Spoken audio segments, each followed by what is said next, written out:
So glad to have you with us for Titans Tonight. Presented by Pinnacle Financial Partners on Titans Radio. Pinnacle Financial Partners, the official bank of the Tennessee Titans. Go to titansbanking.com for all of Pinnacle's winning plays. Pinnacle Financial Partners, member FDIC. With Amy Wells and Keith Bulluck, I am Mike Keith, and we're glad to have you with us. I'm going to dive right in here. News has just hit that Ramon Foster, acting on behalf of the National Football League, has upheld the 3-game suspension of Azeez Al-Shaair upon appeal. Wow. Breaking news. Well, this has kind of been, this is obviously the story of the week in the NFL. And with a linebacker sitting over here, I certainly want his opinion on it, for sure. Michael Signora of the NFL's Information Office said, hearing officer Ramon Foster, jointly appointed by the NFL and the NFLPA, has upheld the 3-game suspension of Houston linebacker Azeez Al-Shaair. And that was for Azeez Al-Shaair's hit on Jacksonville quarterback Trevor Lawrence on Sunday. Yes. Of course, there are ties into this, which are Azeez Al-Shaair played for the Titans last year, so we know him. Yeah. Played against him 2 weeks ago, not even that. And the Titans' next opponent is Jacksonville. Yes. And there was news today that Jacksonville is putting Trevor Lawrence on injured reserve, which means Trevor Lawrence will play in neither game against the Titans, either this one on Sunday or the game in Jacksonville on December the 29th. Well, this from Ian Rappaport. He's expected to have surgery to prepare his AC joint injury in his left shoulder in the coming weeks. So most likely he's done. He won't be back for Week 18, and it wouldn't make any sense for him to do that anyway with Jacksonville 2-10 and already removed from the playoffs. All right. So Keith Bulluck, Mr. Monday Night, NFL linebacker of renown. What do you make of all this? The hit, the reaction, the punishment, all of it. I would say the hit, it's twofold, right? So I feel like you're putting a lot of in this hit, as I see it in real time, like the quarterback's going for some extra yards and he's going to slide. You put a lot of onus on the defender. At the same time, being a former defender, it's a boom-boom play. So I remember there was a play in camp, and it was like a toss left or something like that. And it's a full padded practice. It's ones versus ones. And Eddie, was coming on the sweep. And it's like me and him. And it's like the first week of camp. And, like, look, running back versus linebacker, and we just, whatever, the natural instinct. So I got low, he got low.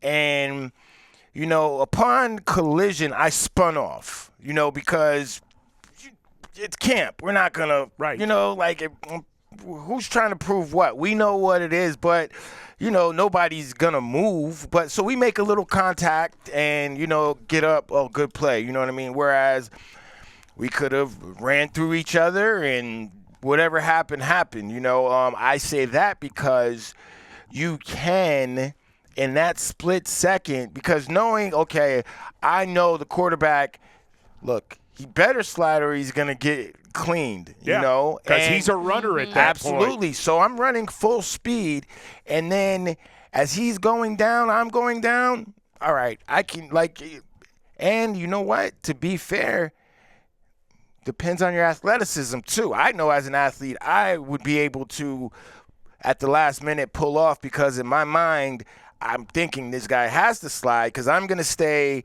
at a certain level, and I'm diving at a certain level, and he should be under me.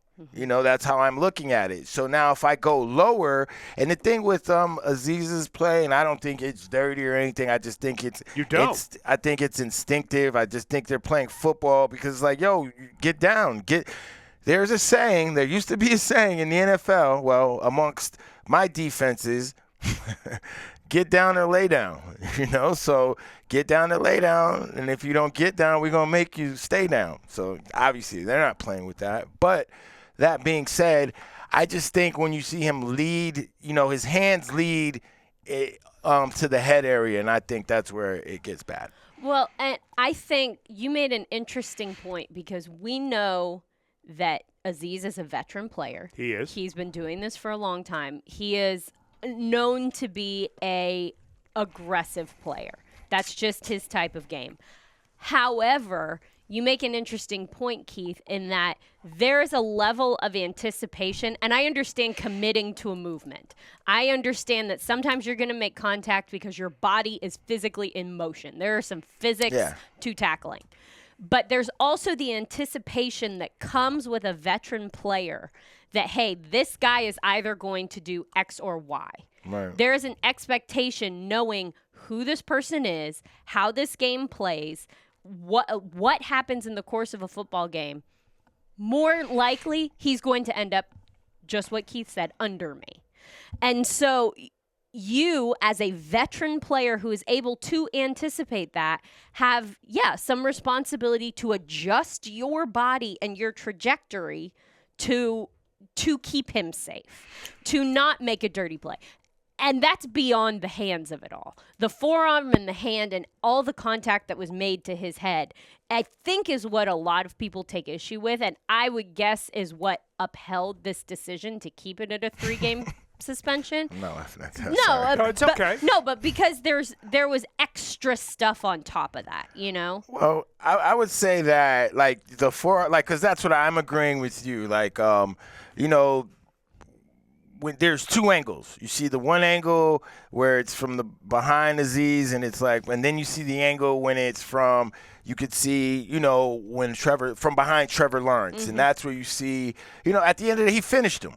You know, he finished him. You know, because to what Amy was just saying and to what I was saying before that, look, I know if I was playing in this day and age, a quarterback would be familiar with me when he's in the open field because I would shoot across their bow every time. Meaning, I'm going to slide because I'm going to dive at a level where I should not hit you. So maybe I'm diving chest level. You know what I mean? So the quarterback, like I'm saying, should slide under me. I know that because I've done that before when I played. So now that it's a rule and it's emphasized, I do that every time just because the quarterback knows, oh, shoot, here comes 53, better get down. Or, you know, however it works. But I just think that when you see the two angles, I got to be out. He finished him. Like, he finished him. And what do you think of 3 games? I just think that it is what it is. It's one of those situations they're going to set the standard of what it is. You know, Trevor Lawrence is a pretty big name quarterback in this league, and they do want to protect their quarterbacks. So, you know, that's one of those things. But then I know there are quarterbacks that are watching that too. It's like, yo, he's got to be smarter. Like, you really got to be smarter because if it was, I don't know the circumstance, but you can try and get that little extra yard and you know, you might get caught on the way down. But that's what I'm saying. I feel Azeez went low. He went as low as the quarterback was already. So that's kind of what hurt him. Mike made an interesting point on the Brian Callahan show on Monday, talking about the competitive advantage that is gained when a quarterback is hurt and knocked out of the game. The Texans gained a competitive advantage in that game because the Jacksonville Jaguars were no longer playing with their first-string quarterback. They just weren't. So do you think that part of this suspension, the amount of time that it is, the 3-game suspension, was to reinforce to every player in the league, this is not a strategy. This isn't something that's okay to do as a as a way to gain some sort of advantage? No, because at the end, it doesn't matter. Defenses are always trying to get the starting quarterback out of the game. You know, you don't have to. You know, I feel like that's a bang bang play. You know what I mean? Lawrence slid a little late. Azeez chose to do what he did. Bang bang. You know what I mean? Throughout the course of the game, we're always trying to get the quarterback out because you have a better chance when the second string quarterback is in there. And look, it's the game it's changed a lot in the sense that the physicality and all the different things that go into it, a lot of it have been taken away, but we're all human. You hit a quarterback again and again and again and again and again, like 5 little baby hits are gonna be like turn into something throughout the course of the game. I saw the clip with who's the defensive end from the Raiders, and Max Crosby and Patrick Mahomes, and Max Crosby is just coming like forearm shivering him, bumping him, and then you can see, like, I think it's like the third quarter, Mahomes is like, come on, man, you don't got to touch me. I know you're there. You don't got to touch me every time. So now, he's thinking about touching, not sacking. Like, he's just touching him, running by and just bumping him, just being an agitative defensive player as we are. So do you think that this topic of conversation throughout the NFL spaces is overblown? Like, this is bigger than it actually is. Yeah, I feel, well, first, like, Azeez Al-Shaair, I've been known who he was for a few years now, and yes, he's been fined for things, but all players get fined, but I don't think he's a dirty player. We had an opportunity to watch him play here last year. Right. He didn't come off as a dirty player. When I heard him speak in the media, he comes off as a professional, and, football is still violent. Things still happen fast, so I just think that, and I haven't been listening to the media and don't know, but I know things like this can get blown out, and I actually did see the general manager when I was in the gym defending him because I guess his character is kind of being attacked. Well, interesting. I was going to follow that comment from you with this question. The general manager and the head coach have both very much come out in favor of Azeez Al-Shaair, defending him, and they have now come under heat because they are, in the opinion of many, acting insensitive towards what happened and potentially supporting the culture of sticking a forearm under a quarterback's head in a situation like that. From your standpoint, when you hear his head coach and his general manager come out in favor of him, in support of him, what do you think? I think it's great. Football is a violent sport. It is what it is. So now we're going to have people and there's a lot of opinions that are allowed to be in this game, but a lot of those opinions don't matter. Like, if the kid apologized, now we got people criticizing the effect of how his sincerity of his apology. The kid wrote a whole paragraph after the game of an apology. You got his coach coming out. You got his general manager coming out.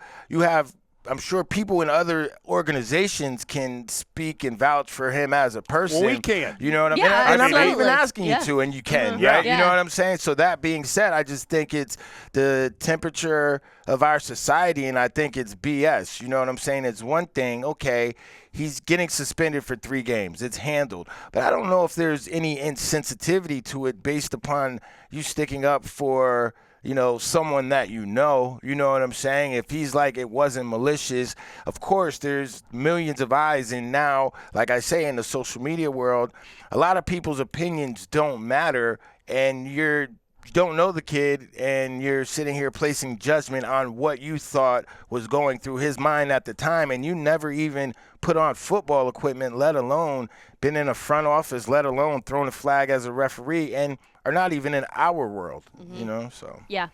There's the court of public opinion. There is. And I mean, Azeez, I think, is a good person.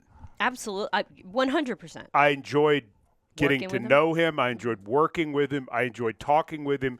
His story is inspirational. Amazing. He had to fight his way into college football, into pro football. I mean, he's a guy that may go a little harder than most because, I mean, and I'm not saying this because you were a first-round pick, but he was not a first-round pick. He was not a glamour guy. I mean, he is a lunch pail every single day type of individual. Now, I don't support putting the forearm under the quarterback's neck. I don't think that's cool. And so I think you can be both. I think you can be supportive of Azeez as a person, but also say, yes, he deserves a penalty. Yeah, for sure. I'm not saying he doesn't. No, I'm not saying that. But the forearm under his neck, that's just the way that he was. Like, you know what I mean? Like, for example, I wore white sleeves, right here. I put pads right here on my forearms for that purpose, to deliberately forearm to the neck, head, wherever it was. The game isn't played like that anymore. No, it's not. So he's not thinking like that, you know. So I'm not. My meaning, he's not thinking, oh, I'm going to forearm shiver the quarterback. He's going to get him down. His arms. He's going to lead with his arms. You know what I'm saying? And it just comes out like that. However it comes out, it's going to come out. But I'm listening. Go ahead. Were the pads for you or were the pads for him? Like, were the pads to protect your forearm or to add a little extra? The helmet is hard. The helmet is hard. So when I come across the head, it's like, but it is amazing. But I'm just saying the mentality. I understand. Yeah.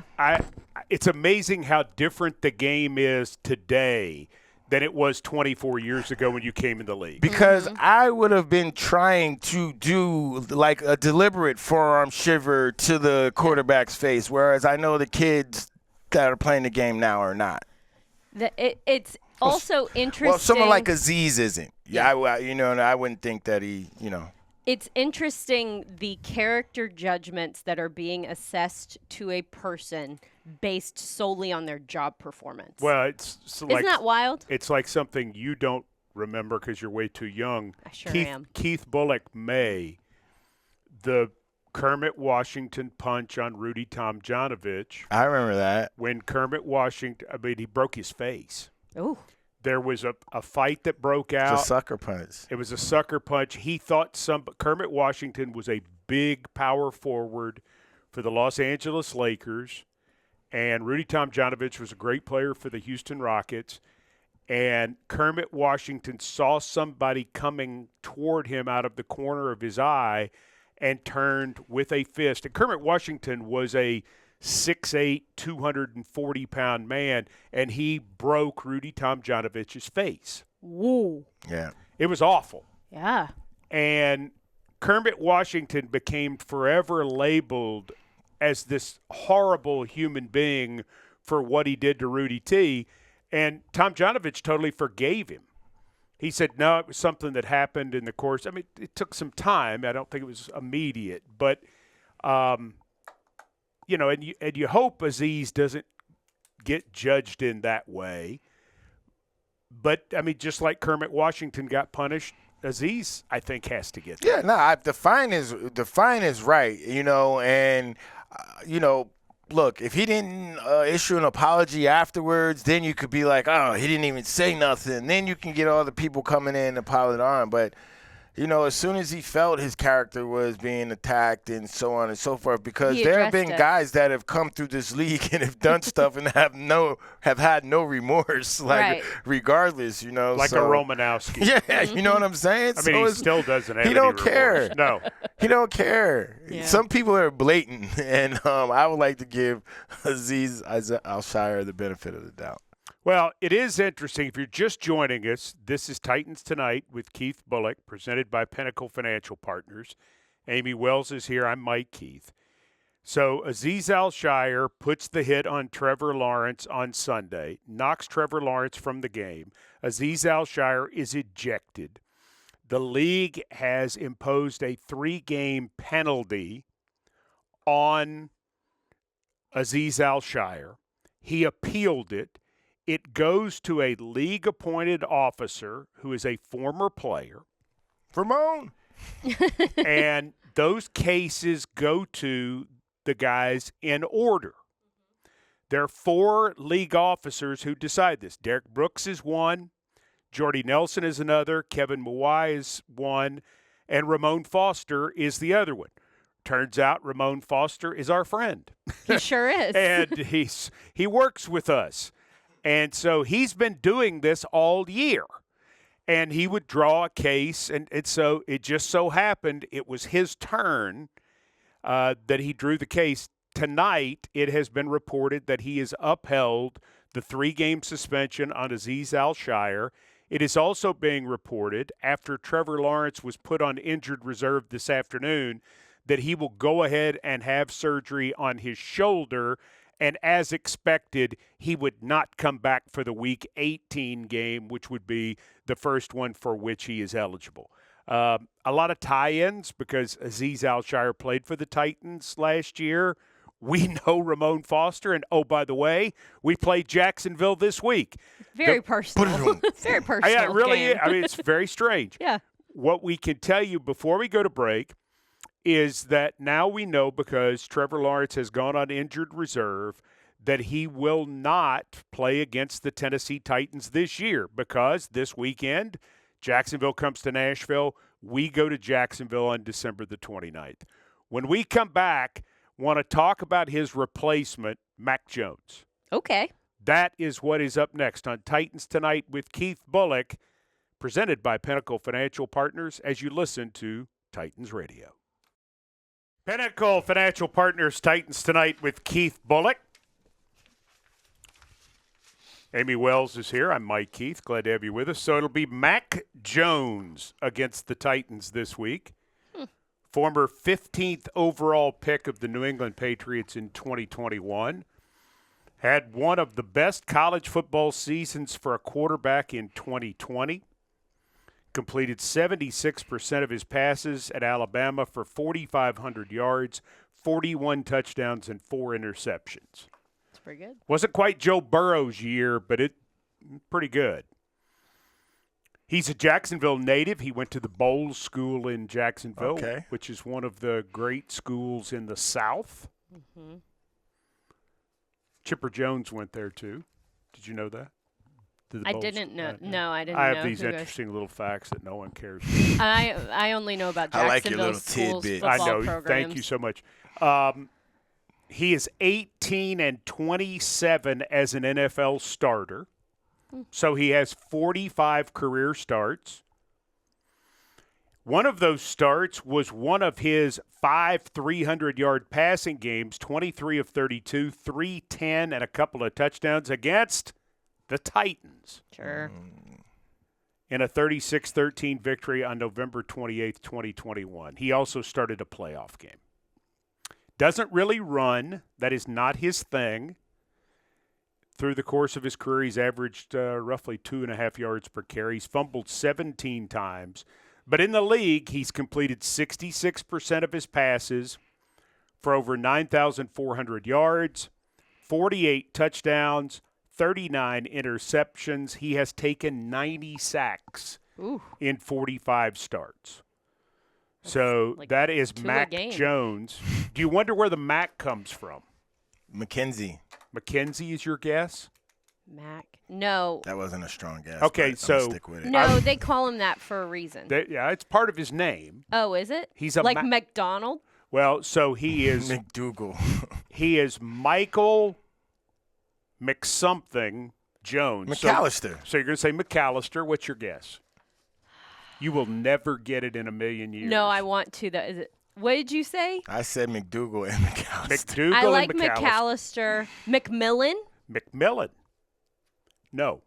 Michael McShack. No. And it's not Michael McDonald either. Which would be great. No. Okay, what is it? That would be great. McAdams. Like Rachel McAdams. Michael McCorkle. McCorkle? McCorkle. Okay, that has to be a family name. It must. Because he went to the Bowles School, so yeah, I'd say. Yeah, but like no one's sitting around there like, you know what we should name this child? Well, it's got to be Michael McCorkle. I have a family middle name, so yeah, I mean that's a real thing. No, of course it is. And if you've ever tried to name a child, you know it's very difficult. So like no judging, but McCorkle. Huh? Well, yeah, it's hard work. When I had a son, the middle name was not in question. No, it was not up for debate. It was not up for debate. That's nice. So Everything else was up for debate, but that was not. Yeah, Michael McCorkle-Jones, Mac Jones. McCorkle might be my next dog's name. Continue. McCorkle. You can call him Mac. Like I had, my dog was named after Steve McNair. He was Mac. We'll see. There you go. So that's who'll start. Keith Bulluck is not interested. He's not interested. He's on his phone. McCorkle. I'm all about the McCorkle. So his backup quarterback at this point is C.J. Beathard. Alabama guy, too? No, Franklin guy, BGA guy. I knew the name Went was to familiar. Iowa. Yeah, went to Iowa. They re-signed him when Trevor Lawrence was out with the shoulder injury. So now it is 8th year out of Iowa. C.J. Beathard back with them. They signed John Wolford to the practice squad. You may remember he was with the Rams at one point. He's also originally from Jacksonville. So what? There's too much Jacksonville. So what this real week players for does me. the Jacksonville Jaguars have? Oh, they got a bunch of. Are they real healthy? players. Yeah. Are they healthy? Well, that leads me to the Interesting question. injury report. I knew he was good. Once he starts going with personnel, I know where he's going. All right, here's Tyson Campbell, the corner, did not practice today with a thigh. Their punter, Logan Cook, who leads the league in Punts. net punting. Okay. He's averaging 51.3 gross, 46.0 net. You really don't return a punt off him. It's interesting. Jacksonville, they have a high net because they get a lot of fair catches, and they've only had 5 kickoffs returned against them all year in 51 kickoffs. Wow.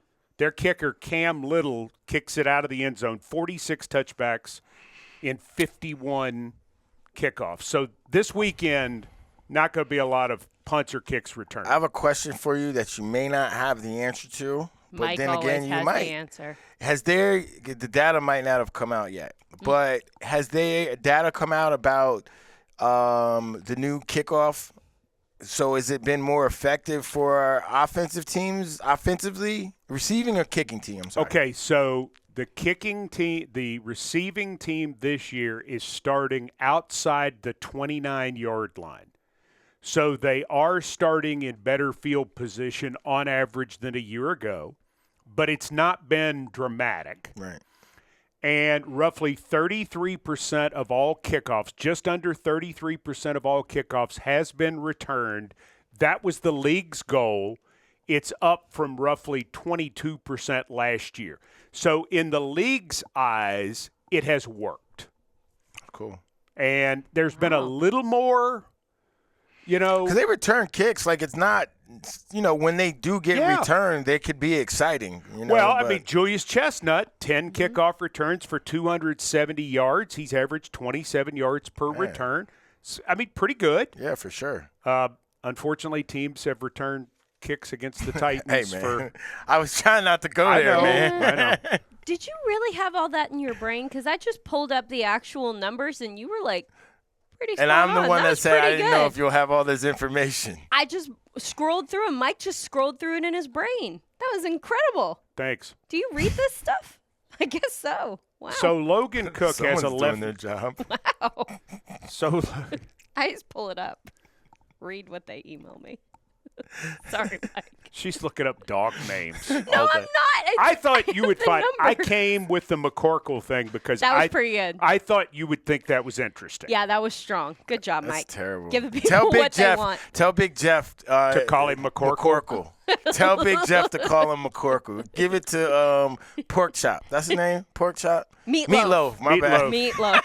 I love it. I'm Jeffery tripping. dinner. I so love that Tavondre Sweat embraces Meatloaf. Oh yeah, I like that makes too. me so happy. He said, "No, I'm Meatloaf." I am Meatloaf. Yeah, I mean, Brian Baldinger does that great thing that he does, the Baldy's breakdowns, and he does that breakdown of Tavondre, and he says, "I'm going to call you T Sweat or T Pain or whatever." He goes, "Nope, I'm Meatloaf." Meatloaf. Taken. Got a Nice, name. but Thanks. he doesn't know who Meatloaf was. The singer? The singer. That was No. my other favorite thing. Something tells me that he wouldn't, but Yeah. Oh, of course not.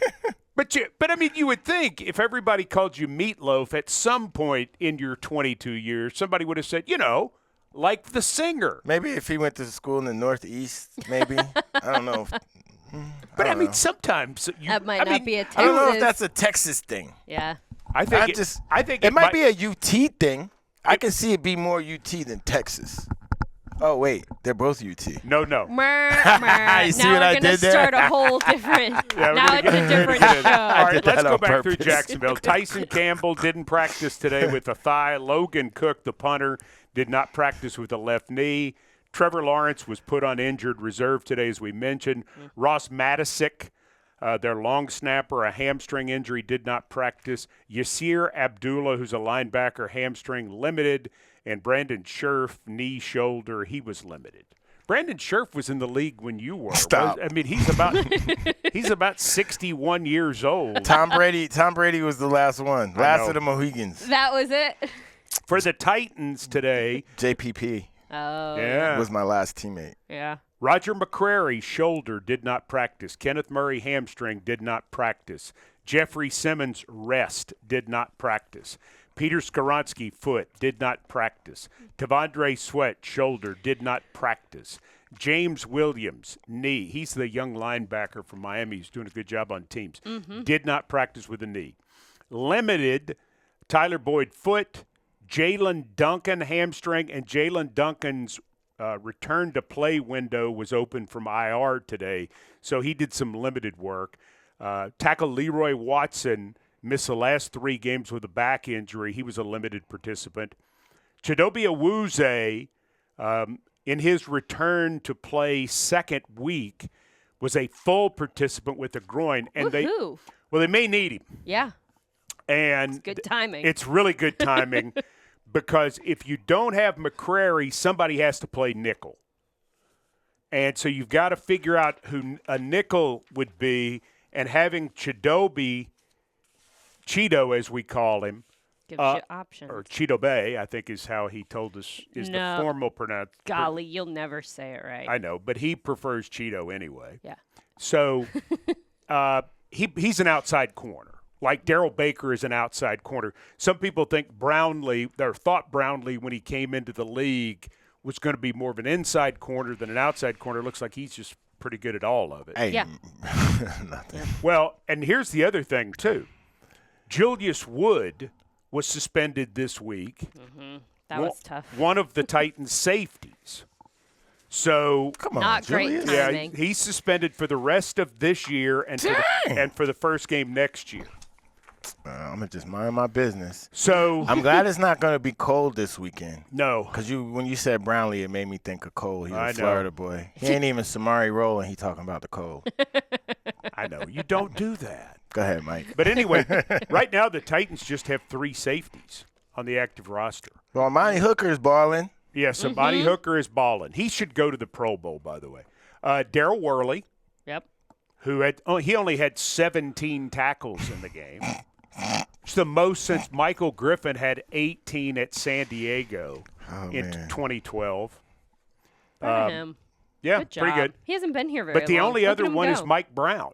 So you would figure that the Titans are probably going to have to call up a safety from the practice squad. I mean, maybe. They only have 2 available on the practice squad. Javarius Owens is a second-year man from Houston. Kendall Brooks is in his first pro season, which means he was on a roster last year but was not active, and he's out of Michigan State. So those are potential options to call somebody up. Again, more than you wanted to know. No. Man, it's hard. I tell you what, man. I commend those guys that get called up and get thrown into the fire. It's a little easier because it's a game plan, but like there's no margin for error. You know, you only get those like however many handful of reps during the season, and then, during the week, and then you're in the meetings. You get a few hours of meetings, and they're like, all right, kid, let's see what you got. Buckle up. Let's ride. And then you got everybody talking crazy about you on Monday if you don't do well. Yeah. Like I just got here a week ago. You want to hear a Jeffery Simmons stat that is crazy that you will hear only on Titans Tonight with Keith Bulluck, presented by Pinnacle And you'd Financial only Partners? get it from Mike Keith? Yeah. A crazy Jeff Simmons stat? Yes. We'll have it for you Next. You even got me. Yeah, he I'm set on us the up show. good. on Titans Radio. I'm leaning in. Yeah. All right, so I promised a good factoid about Jeffery Simmons. Yes. Are you ready for it? Lay it on us. Yeah. Jeffery Simmons has played 8 games against Jacksonville in his career. 8 of the 59 all-time games. Okay. He's never had a sack against the Jacksonville Jaguars. Really? That's hard to believe, isn't it? It is hard to believe. It's going to happen yeah. this week, though. Yeah. McCorkle gets sacked twice a game. God, I wish you had told me that Jeffery Simmons' middle name was actually McCorkle. That not. really would have been Mac an Jones. awesome stat. I'm not making fun of Mac Jones' middle name. I'm just saying it was No, I'm not That's making unique. fun of it either. it's unique. But where does Mac come from? That's what I was Yeah, no, I thought it was great. you didn't really. I did. I'm still talking about it. I'm all in. That has to be some family stuff. Like, hey, It has to be. Yeah. McCorkle. By the way, mentioned this will be the 60th meeting between the two. Who's up? Titans 35-24. I knew Yeah. we were up. Yeah. 19-10 at Nissan Stadium, 16-14 at Their place. whatever it is now, TIAA Bank. It's Everbank Everbank? Stadium again. Let me make a note of that. Oh my gosh, It's been back to so many Everbank. things. Yo, you know they have like college bowl games in Jacksonville. Sure. Yeah. Well, that was the yeah. So that was the Gator Bowl. I played in that one year. It was terrible. The Gator Bowl? Yeah, it wasn't fun because there's not much to do in Jacksonville. Well, but you played in the new Gator Bowl. See, the funny thing is, back in the day, The new Gator Bowl. well, after they redid it for the Jags. That was in '96. Correct. Yeah. So That's not new, Mike. well, no, but they took the Gator Bowl, which was The old one. the home of the Gator Bowl. Back in the day, when you had the 4 major bowls, Right. and then really all you had, the Gator Bowl was the 5th bowl. If you made the Gator Bowl, that was a big deal. Then you had the Liberty Bowl, which was a pretty big deal. The Sun Bowl was there. But, I mean, there weren't many bowls. See, so that's funny you say that, right? You sounded just like Coach Pasqualoni lining up the Gator Bowl. Yeah, Guys, men, we still got a New Year's Day Bowl. that's right. Yeah, but I played in the Orange Bowl and the Fiesta Bowl, and they were way better than the Okay, Gator well, Bowl. I mean, I can't help that. I can't help That felt like a New Year's Day bowl. But that was after they had redone the Gator Bowl Nah, I get you. so that the Jaguars could play there. And I remember it actually. I think we played Clemson, and I think like it was actually they brought it back. So when you're saying that, Well, they had moved it while they were renovating what was known as the Gator Bowl yeah, into Alltel Stadium, what it became. They played the Gator Bowl in Gainesville. So Tennessee went to Gainesville to play in the Gator Bowl, Oh, that's terrible. and they were the home team against Virginia Tech. Feels like sacrilege. Well, it was very strange. I to be would the have home been mad. team in Gainesville. Well, at that point too. Yeah. I mean, It because feels it was dirty somehow. it was odd. yeah. It was That's- odd. That is I would have weird. peed in their locker room. You know, vengeance just comes in many forms, I guess. In the urinal, of course. Oh, okay. Wow. That's- oh, man. What other little game stats do you have, Mikey? I don't You're a little know. thrown off now. Maybe it's time to go to break. Yeah, again. maybe. No, I tell you, Jacksonville has one of the best rookie wide receivers in the NFL in Brian Thomas. Yes. That is accurate. There's your good player. I mean, they have a couple, but that's a I mean, he's averaging Yeah. nearly 17 yards a catch, and yeah. this is a guy who ran a 4.33 at the combine at 6'2", 209, 38.5-inch vertical, 10.6 broad jump. I mean, he is really a good athlete. They do a lot of things with him, and it seems like he makes a big play in every game. So Mac Jones will have a guy to be able to throw it to. Well, you know, knowing that they're playing with their number 2 quarterback, you don't want to allow him to get comfortable with, someone like that can make plays. You know, obviously they like to go to their their safety blankets, typically their tight ends and so on and so forth, just to, get the continuity of the offense flowing. But Mac Jones has played some football and he's won some games in the NFL, so it's not like you can look at him as a slouch. No. He's a first-round draft pick. So that being said, he's going to be able to operate and manage this offense. I just don't know what to expect from Jacksonville Jaguars with Mac Jones at quarterback. I mean, they're going to be able to throw it because he can throw the football. I mean, he's not, in my opinion, he was very worth it for them to bring in because Trevor Lawrence was in his third year or fourth year. He's in his fourth year. Mm-hmm. Yes. So to have two guys of the same age I think so. For Mac Jones, you go into that situation where maybe you do what Sam Darnold or Baker Mayfield has done is you give yourself – because, let's face it, the Patriots were a mess. Yeah, it wasn't a good situation for him there. No. It wasn't a good situation for a lot of people there. So this could be one of those situations where a change of scenery is kind of what he needs. And really for him – all he can do is make money at this point because he's now in a situation where he's playing out the rest of the season. He's the guy. Jacksonville is in a bit of a transition period, we're assuming. Potentially. There are going to be some things that are probably going to be happening there this offseason, given everything that has happened this year. What does that look like for him? Who knows? He's got a lot to play for in these last 5 games of the season, though. As do the Titans. Yeah. As do the Titans. As I was going to just I could handle both of those. I think Mac Jones is in a position right now where he's playing for next year. He's getting the opportunity to showcase his talent. All right, he went in as a backup. I've been backing up. He's had all year to sit back and learn the offense and see how it should work. So that's a plus. And I also think it's a plus.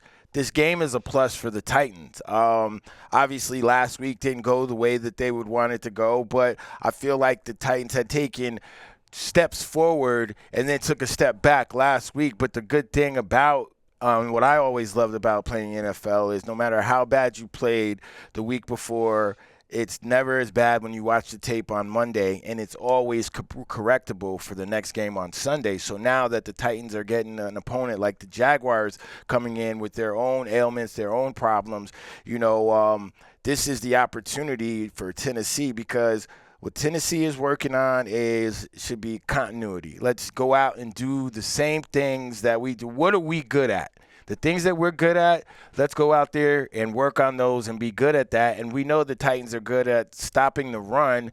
And I've been on number 1 run defenses in the NFL, finished number 1, and there have been games where we've given up big games. So we need a break and then back to wrap up this edition of Titans Tonight, presented by Pinnacle Financial Partners on Titans Radio.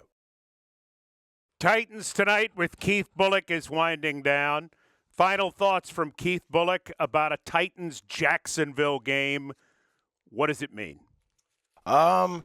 It means division supremacy. Not so much this year, but at the end of the day, you always want to have one up on your division rivals. And since we have the winning record, let's get that and continue to build the foundation for the future that's going to bring the Titans back to the AFC South. There we go. Beating the Jags is better than beating anybody else. I'm a big fan. I really, really like beating the Jags. It just feels so good inside. Well, thinking back to the olden days too. From where this thing started, it's pretty good. It's just better. Yeah. Let's get that and win. They feel the same way about us. Uh-huh. For sure. Yep. For sure. Beat them. For Keith Bulluck and Amy Wells, Mike Keith says, thanks for joining us for Titans Tonight, presented by Pinnacle Financial Partners. Good night, everybody.